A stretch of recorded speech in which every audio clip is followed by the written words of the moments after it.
ഇപ്പോൾ ഈ ഇത്തരത്തിൽ അവിടെ ഒരു കെണി സ്ഥാപിക്കുന്ന ഒരു പതിവുണ്ടെങ്കിൽ അത് ആ മേഖലയിലുള്ള ആളുകൾക്കൊക്കെ അറിയാമായിരിക്കുമല്ലോ സാധാരണഗതിയിൽ. അപ്പോൾ ഇത് പൊടുന്നനെ വന്ന ഒന്ന് എന്നുള്ളതാണോ ദിലീപ് കുമാർ മനസ്സിലാക്കേണ്ടത്? കഴിഞ്ഞ ദിവസങ്ങളിൽ ഒന്നും ഇങ്ങനെ ഉണ്ടായിരുന്നില്ല എന്നാണോ നാട്ടുകാർ പറയുന്നത് ദിലീപ് കുമാർ?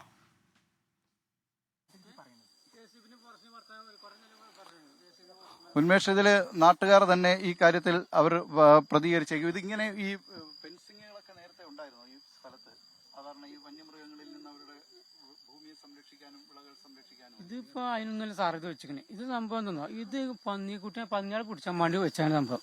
നിങ്ങൾ എവിടെയെങ്കിലും ഇവിടെ വായ ചേന ചേമ്പന്തിനുണ്ടെങ്കിൽ നോക്കണെങ്കിൽ ഒരു സാധനം ഇവിടെ ഇല്ല.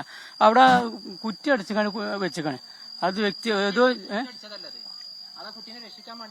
അവിടെ അങ്ങനെ അല്ലാതെ നിങ്ങൾ ഫോറസ്റ്റുമാരും DF ഒന്നുമില്ല, ഫോറസ്റ്റ് ഒന്നുമില്ല എന്നൊക്കെ പറഞ്ഞ പ്രശ്നമുണ്ട്. അതിനൊന്നും ഒരു കോപ്പ് ആവശ്യമില്ല അവിടെ, അതിനൊന്നുമില്ല. ഫോറസ്റ്റുമാരത്തും പോലീസുമാരത്തും ഒരു പാട്ടുമില്ല.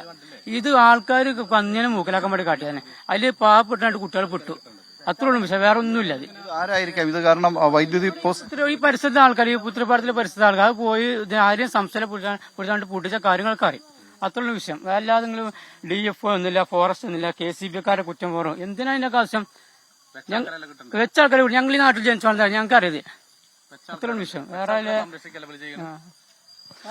നാട്ടുകാർ പറയുന്നത് ഇത് വെച്ചതാണ് മനഃപൂർവ്വം. ഇത് പന്നിക്കണി എന്ന നിലയിൽ വെച്ചതാണ്. ഇതിൽ മറ്റ് വനംവകുപ്പിന്റെയോ അല്ലെങ്കിൽ KCB-യുടെയോ ഒന്നും അനാസ്ഥയല്ല. പക്ഷെ ഇതിന് കുറ്റക്കാരായവരെ, അതായത് ഈ നിലയിൽ വൈദ്യുതി കമ്പി വെള്ളത്തിലേക്കും തോടിന് കുറുകയും സ്ഥാപിച്ചവരെ, അവരെ പിടികൂടണമെന്നാണ്. ഈ പ്രദേശത്തുള്ളവർ തന്നെയാകാം ഇത്തരത്തിലുള്ള ഈ വൈദ്യുതി കമ്പി, ഈ ക്രിമിനൽ നടപടിക്ക് പിന്നിൽ എന്ന കാര്യവും നാട്ടുകാർ തന്നെ പറയുന്നുണ്ട്. പക്ഷെ ആരാണ് ഈ നിലയിലുള്ള ഒരു ക്രൂരത ചെയ്തത്, ആരാണ് ഈ ക്രിമിനൽ നടപടിക്ക് പിന്നിൽ എന്നത് ഇനി അറിയേണ്ടതുണ്ട്. വളരെ ദാരുണമായ സംഭവമാണ് ഇവിടെ ഉണ്ടായിരിക്കുന്നത്. 15-കാരന് ജീവൻ നഷ്ടമായിരിക്കുന്നു. പൊതുവെ നിലമ്പൂർ വന്യമൃഗ ശല്യത്താൽ, ഈ പ്രദേശമാകെ തന്നെ വന്യമൃഗശല്യത്താൽ അവിടെ കർഷകർ വളരെ കഷ്ടപ്പെടുന്ന കാലമാണ്, മനുഷ്യരൊക്കെ കഷ്ടപ്പെടുന്ന സമയമാണ്.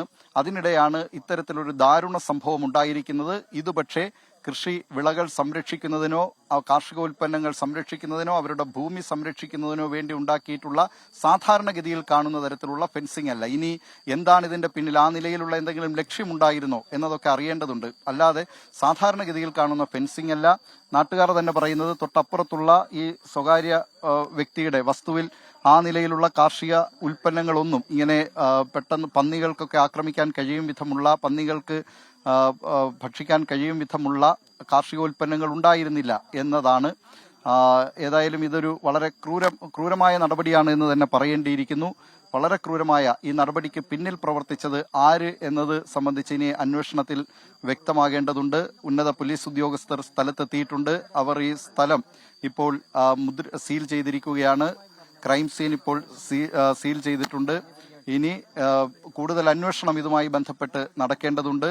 വളരെ ദാരുണമായ സംഭവമാണ് ഇവിടെ ഉണ്ടായിരിക്കുന്നത്. വൈകിട്ടാണ് ഈ തോട്ടിന് ദൃശ്യങ്ങളിൽ കാണാം വളരെ ചെറിയ ഒരു കൈത്തോട് എന്ന് പറയാവുന്ന വിധത്തിലുള്ള ചെറിയൊരു നീരുറവ കടന്നു പോകുന്ന സ്ഥലമാണിത്.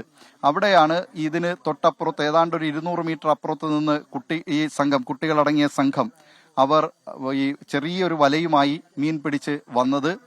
അത് വരുമ്പോഴാണ് ഇവിടെ എത്തിയപ്പോൾ വെള്ളത്തിലേക്ക് വൈദ്യുതി ലൈൻ അവിടെ കടത്തിവിടുകയാണ് ചെയ്തത്. വെള്ളത്തിലൂടെ കടത്തിവിട്ടു. ഇതറിയാതെ കുട്ടികൾ അടങ്ങിയ ആ സംഘം അവർ ഈ കമ്പിയിൽ ചവിട്ടുകയും വെള്ളത്തിൽ കിടന്ന കമ്പിയിൽ ചവിട്ടി അതിൽ ഷോക്കേറ്റ് വീണ അനന്തു എന്ന 15 വയസ്സുകാരൻ 10ാം ക്ലാസ് വിദ്യാർത്ഥിയാണ്. ആ മണിമൂളി സ്കൂളിലെ 10ാം ക്ലാസ് വിദ്യാർത്ഥിയാണ് അനന്തു. തൊട്ടപ്പുറത്തുള്ള ആമാടൻ വീട്ടിലെ സുരേന്ദ്രൻ എന്നയാളുടെ മകനാണ് അനന്തു. ആ അനന്തു ഇവിടെ ഷോക്കേറ്റ് വീണ അനന്തുവിനെ മറ്റു 2 പേർ രക്ഷിക്കാനായി ശ്രമിക്കുന്നു. അവർക്കും ഷോക്കേൽക്കുന്നു. അതിനപ്പുറത്ത് കാണാം വളരെ ഗുരുതരമായിട്ടുള്ള ഒരു നടപടി. അതായത് ഇതിന് കുറുകെ എന്ന് പറഞ്ഞാൽ ഈ വെള്ളത്തിന് തൊട്ടുമുകളിലായി മറ്റൊരു വൈദ്യുതി കമ്പി അവിടെ വലിച്ചു നീട്ടിയിട്ടുണ്ട്. അതിന്റെ തുടർച്ചയായിട്ടാണ് ഈ വെള്ളത്തിലേക്ക് കിടന്ന വൈദ്യുതി കമ്പി ഉണ്ടായിരുന്നത്.